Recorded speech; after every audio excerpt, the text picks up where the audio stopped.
What operators do you ban in Ranked? When I asked this question to my Discord, I got a huge range of answers. Some people always ban hard breachers. Some people ban operators that they find particularly annoying, like Shields, Valkyrie, or Dokkaebi. And some of you are doing PhD research on your opponents before every game and banning out whatever the best player on the enemy team commonly plays. One guy even claimed he always banned Scopos, which feels kind of like a hate crime, but we'll move on. While I think some of these strategies are better than others, the biggest problem I see in Ranked is that a lot of players just don't have any banning strategy at all. They either don't ban operators or they just ban whatever the first op to get clicked ends up being. So to solve this problem, I have created the ultimate operator ban guide for 2025. I've created this guide using statistics from the Esports World Cup where the best Siege teams in the world were able to compete and show off their bans. I also then sat down with Twister, the coach of Team Secret, who, if you didn't know, won EWZ without dropping a single map, and I picked his brain to understand why every ban was necessary on every map. The goal of this guide is to give you some specifics on the comp maps, which we have data for, but also to teach a general philosophy about operator bans that you can apply across any map and any meta. At least until Siege Y, when they add 6 more bans or something. Your later bans will often be a reaction to what your opponents are playing, so this guide will focus primarily on your first 1 or 2 bans, but I'll still give some recommendations for the third ban based on what's generally strong on each map. Alright, enough wasting time, let's get into the complete operator ban guide for 2025.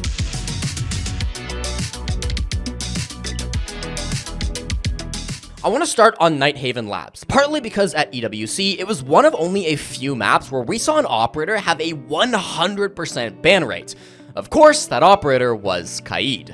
Nighthaven Labs has some of the most important walls and hatches in the entire game, and when we talk about bans on Nighthaven, almost every one of them will revolve around either keeping those walls closed or helping you get them open. I think considering the basement bomb site and the server bomb site as well is just too strong to open all the IT walls and the jungle walls. So once you get there, you get like an easier path to go and just take the control of the map. Once you take the control of the map, it's just easier, you know, to kind of split up and do whatever you want with that. But if you cannot open that, then it might be a problem, you know, because you need to go through doors or through windows that won't be that effective. One Kaid can lock down all of top floor basically by himself, and on basement he could lock down both outer walls or commit everything to Animus and close both the hatch and the wall. And it's not like Electric Claws are simple to counter. If you're using Impact EMPs or a Twitch drone, you will need to find that claw first, and in some circumstances, that can be a real challenge. Even if you bring operators like IQ or Thatcher to assist with this, those operators aren't really going to help you when you go for the execute, so the defense would still rather you bring those operators than ops like Ying or Grim. Kaid was nearly always paired with a bandit as the second ban. Again, getting walls open is so important on Nighthaven, and while batteries are certainly easier to clear than Electro Claws, the less time you have to spend opening the walls, the better for you. Finally, operators like Mira and Clash are common bans for the third option, as they can be really strong on Nighthaven, especially when it comes to holding the top floor. Some teams at EWC thought they were such a problem that they actually prioritized banning these ops over a bandit, but never Kaid. On the attack, we're still focused on the walls, with hard breachers making up over half of all first phase bans at EWC. Generally, Thermite would go first, and then Hibana would go second. With the Hibana tech, these two operators provide the easiest way for attackers to fully open a wall and have the best chance of making it in the building. Ace is unable to make standing holes on 2 different walls and is also easily trickable with C4s or impacts. Meanwhile, Maverick can be viable, but takes a long time and a decent bit of skill to fully open a wall. You'll notice this trend across all maps, but besides the hard breachers, shields were a common focus for attacker bans, as well as info operators like Deimos or Grim, which can really disrupt the site hold and tilt the scale in favor of the attackers. My recommendation for Nighthaven is that you always start with a Kaid ban. From there, a Bandit is probably your next best bet, but if your team is struggling with a Mira or a Clash in the first round, then those are valid targets to take off the board as well. For attackers, I think starting with Thermite is going to provide the most problems to the attack. In your second ban, you can pay attention to what they're actually using to open the walls and ban that out next. If you see them Hibana tricking, then Chi can be removed, or if you see them using Ace or Maverick, then those can be great bans as well. While Deimos, Monty, and Grim are strong bans in competitive, in ranked I would really wait and see if your opponents actually use these operators, because they do take quite a bit of skill to get value out of, and many teams just aren't going to run them, which would make them a waste of a ban.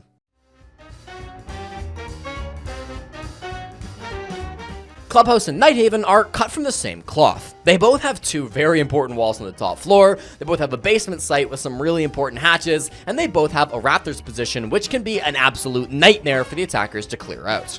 Just like on Nighthaven, Kaid was banned every single round on Clubhouse at the Esports World Cup, and over half the time he was being paired with Bandit to focus completely on locking down the walls and making hard breach as easy as possible.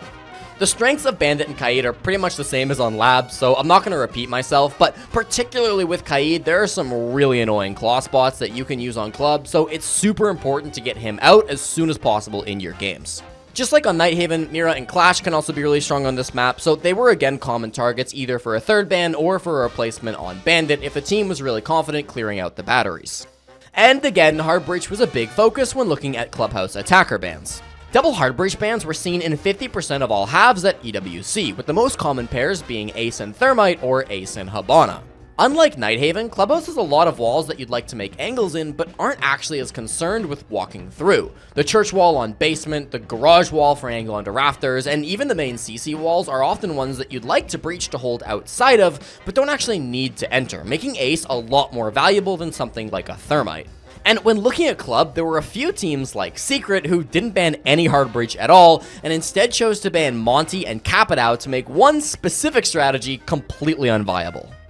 It's funny you speaking about that, because once you speak about those two operators, it only comes to my mind the garage take. You know, it's such a common take that is done for everyone these days. And honestly, some teams don't know how to do that if you just ban those operators, you know. They struggle so much into going for that shit. Oh, sorry.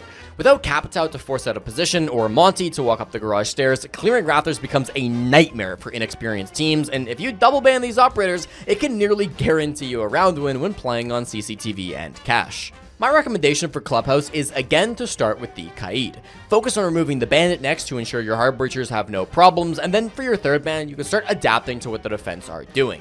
Mira or Clash would be the meta, but if they're running a lot of Azami or Fenrir, then those can be solid bans as well. On defense, you really have two options that you can focus on. Either the hard breach, removing Ace, then Thermite, then Hibana. If you do that, then I recommend playing the top two sites first, where Hibana is the least useful, and then going to the basement only on your third round, where Hibana is key. Or you can do what Secret did and leave up the hard breachers to instead focus on Capitao and the Monty. A good strategy here would be to first play Gym Bedroom, banning out the Capitao, then play the basement with a Hibana ban, and then go play your CC round with Monty being removed last.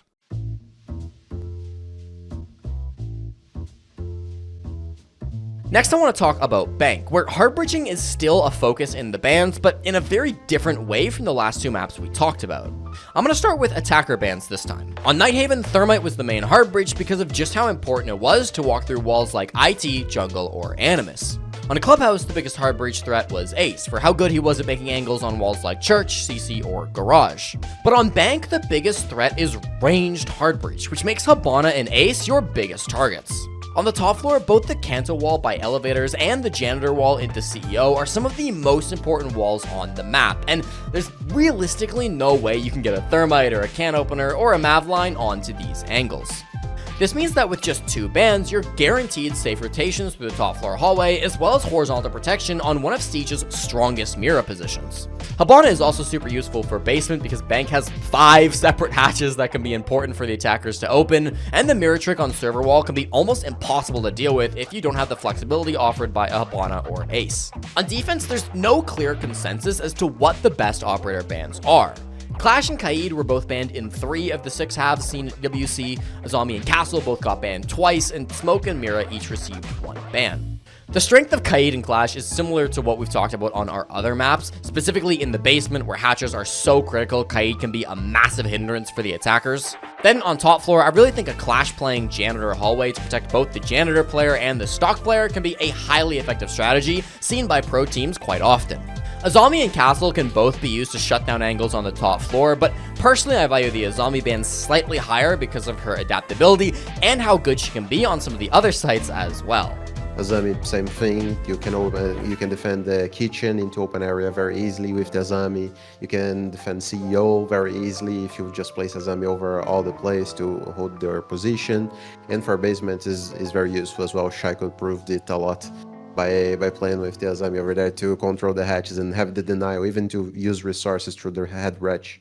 When banning operators on bank, I'm going to recommend you start with Kaid. Most teams will start in the basement, and it just makes your life so much easier if you don't have to bring any extra util to clear out the claws. Your next two bans should be focused on how you want to push the top floor. If you're going to be spending a lot of time out on windows, then I think banning Azami or Castle might be your best bet. If you want a CEO plant and you don't want to go below for the mirror, then just banning mirror windows could also prove to be really effective. If instead you like to push towards stock or even up spiral stairs, then Clash might be the right ban for you, especially if you want to go for something like a shield push. Compared to the last two maps, Bank offers a lot more flexibility, and there are multiple right answers in what you should be banning. On the attack, I highly suggest you start with the Hibana ban to limit the amount of hatches the attackers can open up on your basement defense, and then continue by banning Ace so that your Kanto and Janitor walls will remain intact for your top floor defense. Your third ban will probably be a reaction to something that the attackers have been bringing, as I don't think a third hard breach ban really helps you that much on Bank. Some common bans from EWC include Monty, Ying, Capitao, and Grim, but again, it really just depends on what your opponents are actually playing. Alright, I promise eventually we're gonna get into maps where I won't tell you to ban Kaid first, but Skyscraper's not one of them. Essentially, every single team at EWC started their attacking half by banning Kaid and banning the Bandit. Once we saw Weibo Gaming ban Kaid and Clash instead, but I think that says more about Weibo than it does about the Skyscraper meta. If you're attacking on Office Exhibition and don't get the Office wall or VIP wall open, you pretty much don't have a chance. And even on T Karaoke, while you can make a push work without the Geisha wall, it becomes a lot more challenging for sure. On attack, Skyscraper was a lot more divided, and there were basically three philosophies that teams used at EWC. Weibo banned based on disruption, and in their game against Secret, chose to remove Deimos and Grim as their first two bans. So for example, if you'll see these bans of Deimos and either would say even like Rain or Capital as well, are usually the teams that like to take the bottom part of the map, work the verts with the Deimos and try to isolate kills with the green and everything, and then force something into sight. FaZe Clan focused more on shields, guaranteeing that their opponents wouldn't be able to take space completely for free. Sometimes you see only the shields banned, that's like for the isolation of map take. You saw some teams, for example, isolating drums on Geisha side as well, just to take the office side easier with the shields, grab 1 or 2 kills, and then have like a 5v3 or a 4v2 execution on site later, or even just go into directly to site. And finally, you have teams like Gen G, who prioritize removing hard breachers so that they had a chance at keeping those outer walls still closed. And for the hard breachers, it's just about that. If you force the other team not being able to open the walls, you force them kind of into stuff that you already know how to predict, you know, top black door, Geisha window, and all that stuff, that they are limited to those options if they want to do something well executed, you know. But the best teams in Riyadh used a combination of all three of these strategies depending on the team they were going against. We saw both G2 and Team Secret switch up their bans dramatically depending on their opponents. On defense, my Skyscraper recommendation is pretty straightforward. Ban Kaid first, ban Bandit second, and for your third ban, just adapt to whatever you notice the defense are relying on. In Riyadh, some of the common bans we saw were Clash, Azami, and Fenrir. But for attack, it gets a lot more complicated. I think in general, your best bans are going to be hard breach focused, Thermite and Hibana being the big ones to take out for similar reasons to Nighthaven, and then probably Ace is your third choice.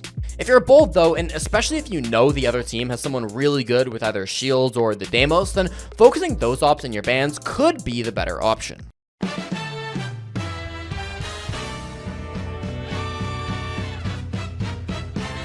Lair is the newest map in the comp pool, and Twister seemed to think that this map is still the least figured out. Because of that, we saw a huge range of operator bans at EWC. Of course, there are some critical walls on Lair, like Mask Wall, Boiler Wall, and Bunks Wall, which make the Kaid and Bandit an attractive option.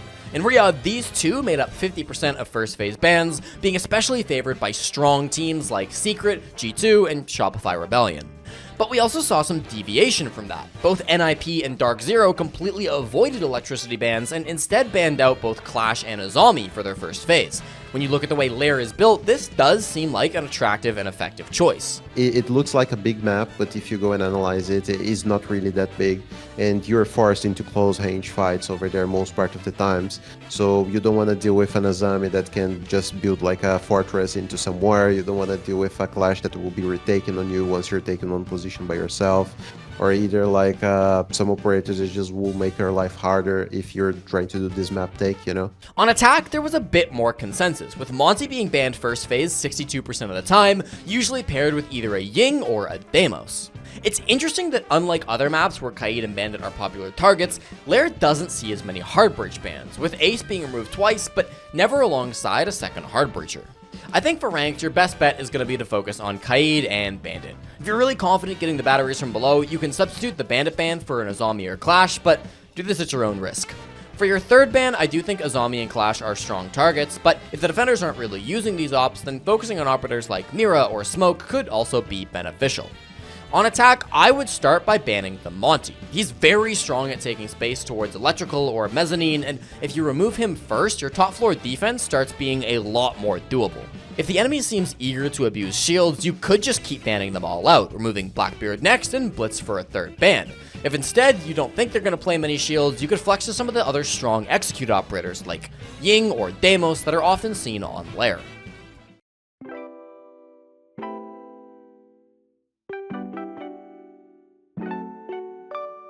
And with that, I think we're finally done with maps where I would say Kaid is the strongest defender ban. The last 4 maps we're going to talk about all put less emphasis on hard breaching, and so pro teams tend to agree that other operators will give you more value than banning out a Kaid or Bandit, and the first of these we're going to talk about is Kafe. While Kaid is a good operator on Kafe for keeping the piano walls closed or placing a claw in the freezer hatch, for almost every site on the map, taking piano is going to be your biggest challenge, and the defense bans that pro teams use are all focused on making this top floor easier to approach. Azami was first phase banned in 10 out of 12 halves played at the Esports World Cup.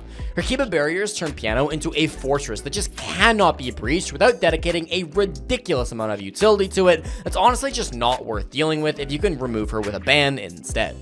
Paired with Azami was usually Castle, who can help make top floor so much more difficult to deal with. Putting barricades on the bathroom door makes the Whitehall window nearly irrelevant. Putting a barrier between piano and cigar enables the defenders to play in this position, which makes dropping red hatch really tough. And just generally putting barricades on white window or the cocktail windows provides a lot of security to defenders, which they can't really obtain any other way. On attack, we saw an interesting trend where Monty was banned 75% of the time in the first phase, but we almost never saw Blitz or Blackbeard, with BB literally not being banned even once on Kafe.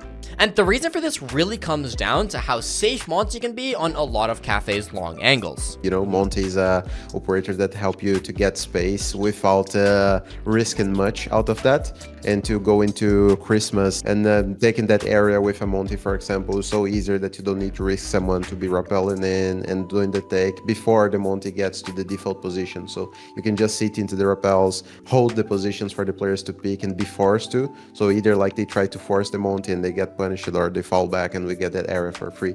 This happens for the white push as well, which is way safer to do with the Monty, or either like to take a freezer as well with a Monty. It's just a safe bet into the map take, and that is something that most part of the teams just love to do that. Meanwhile, if you try to do that with Blitz, with BB, you kind of get exposed to these open angles as well, because it's a very open map, either for the defenders as well. So if you're trying to push in, you maybe have a guy into cocktails that can have a vision of you. Maybe you can have this guy on freezer that can peek and all that stuff.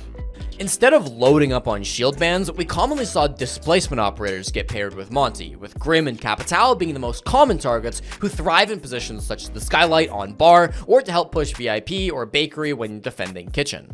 Flank Watch were also commonly banned on Kafe, with Nomad and Gridlock both being targeted, and we even saw an IQ ban come out from Team Secret when they knew they wanted to lean heavily into some Valkyrie plays. When you're playing Skyscraper, I strongly recommend starting with an Azami ban and then moving into Castle. If you really don't think your opponents would be playing Castle, then Clash or Valkyrie can be great targets for your later bans, or you can simply react to what the defense are playing. Honestly, as long as you get Azami out of there ASAP, you should be pretty set for your attacks. When banning attackers, I do recommend removing Monty as the safest play, unless again you really don't think your opponents are going to be playing shields. From there, I think the best bans are going to suit your playstyle. If you're going for a lot of flanks, then banning Grim and Nomad can open the door for you to make some game-changing plays. If you're a big Valkyrie crutch, then IQ could totally make sense to ban, and if neither of those sound like your playstyle, then banning Ying and Capitao should be your go-to, as they will always provide value in weakening the attacker's execute.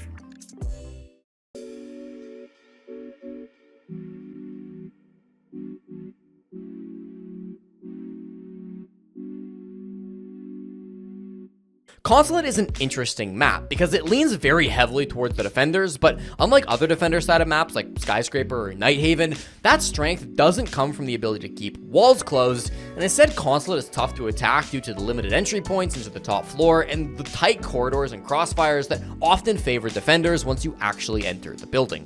One operator that thrives on a close quarter map like Consulate is Clash, who ended up being first phase banned in 5 out of 6 halves played at EWC. On the top floor, Clash is the only op in the game that can safely cross the CEO window to get a denial on default plant spot. She's also extremely strong locking down yellow stairs, where you can't really get a second angle on her, not to mention the strength played on top spiral, where she can deny all of the vending hallway while also putting pressure onto the spiral stairs without fearing the skylight. Clash was often paired with other commonly banned ops like Kaid or Fenrir, but there was one operator banned on Consulate that you don't really see getting banned on any other map. That operator was Mute. For Mute is mainly because of the green and Deimos. It's a big map for those operators as well. Sometimes once you're going for executions and everything, you just want to know exactly where the players are, and you don't want to be sit on drones, you need everyone to be playing. So those operators just make this life easier. Easy to work on verts as well from the bottom to the top. Once you're attacking CEO to clear positions, being able to execute sometimes, spotting the operator that is the denial, smoke, Tachanka, whatever, just to make their life harder. And that's why the Mute ban. And sometimes it's a good surprise ban as well, because not oftenly you see the Mute ban into other maps. So the teams just have all their strats, all their setups with the Mute, and they suddenly need to change everything, When it comes to attackers, shields were again a common target, with Blitz and Monty being banned together 50% of the time. Monty himself was first banned all but once on Consulate, and if he wasn't paired with a Blitz, he would be matched with a Deimos or a Ying to assist with that early roam game or late round executes. Monty ends up being an exceptional operator on Consulate thanks to all the tight corners where defenders can hide. If a Monty can walk through the map and clear those corners by himself, it saves a lot of time droning that could make the difference between having time to execute or running out the clock. On either side of Consulate, I would recommend starting with a shield ban and then seeing how your opponents react. Clash and Monty can go first, and then you can ban whatever operators are giving you the most problems. This might mean Fenrir, Mute, or Kaid on the defense, or it could mean Blitz, Deimos, or Ying on the attack.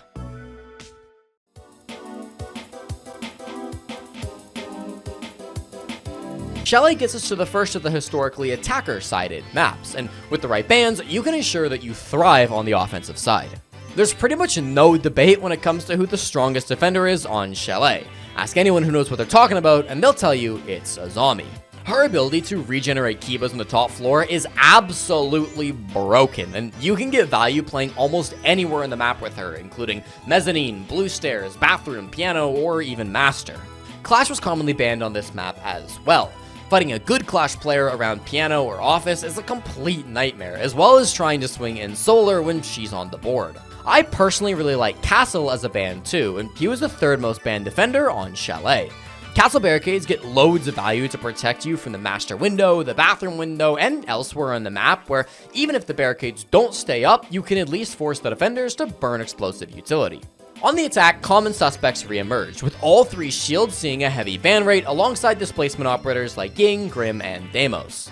Because there was so much variety in the attacker bans, I ended up just asking Twister what he thought the strongest attacking operator was on Chalet.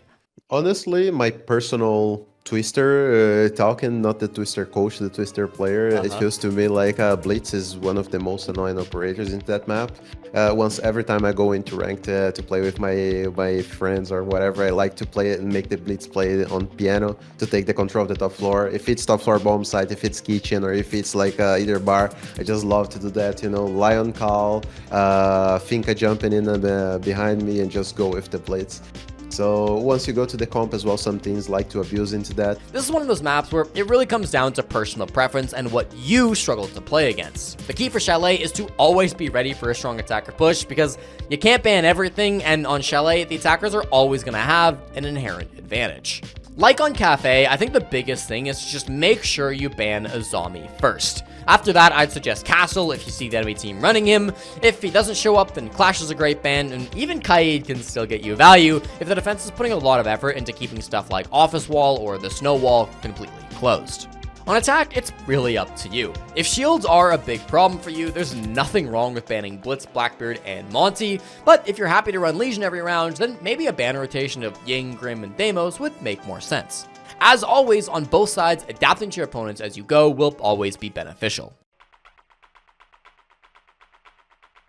And our last comp map before I give a few quick words on the rank-specific maps and general philosophy will be Border. On defense, there was one pair on Border that had been banned out in half of all first phases at EWC. That combo was Azami and Smoke. At first glance, those don't seem like very similar operators, so you might be wondering why they're always getting banned together. Because of E-stairs. Some teams just like to do like an E-stair simulator take. So all attacks that they do in every bomb site involves into taking E-stairs. And by that, they just want to make their lives easier by not having to deal with the Azami over there or the Smoke, which are strong operators to just hold that position and make it annoying for the attackers to just go and take it. Azami and Smoke are the best operators in the game when it comes to holding East stairs. Both Kibas and Toxic Babes will waste time for anyone who wants to make a push in, and by playing down on the East stairs or in the hallway with a reinforcement, you can make some really strong fights when running these operators. But what if you don't want to play East Stairs Simulator?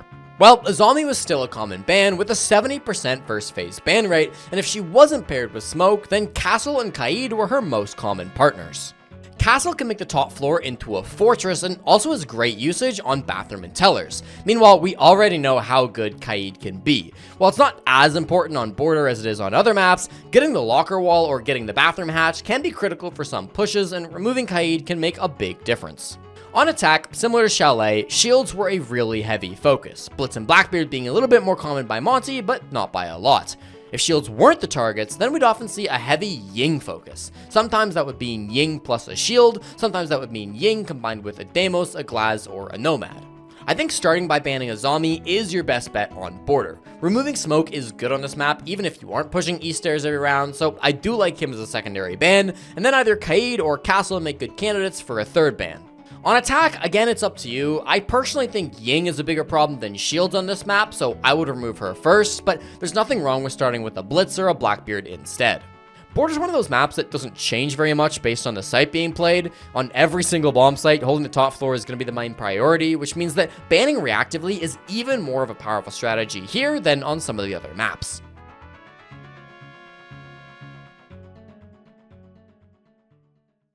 And those are all the maps that we have data for. What I hope you realize through this video is that every map in Siege can basically be put into one of two categories.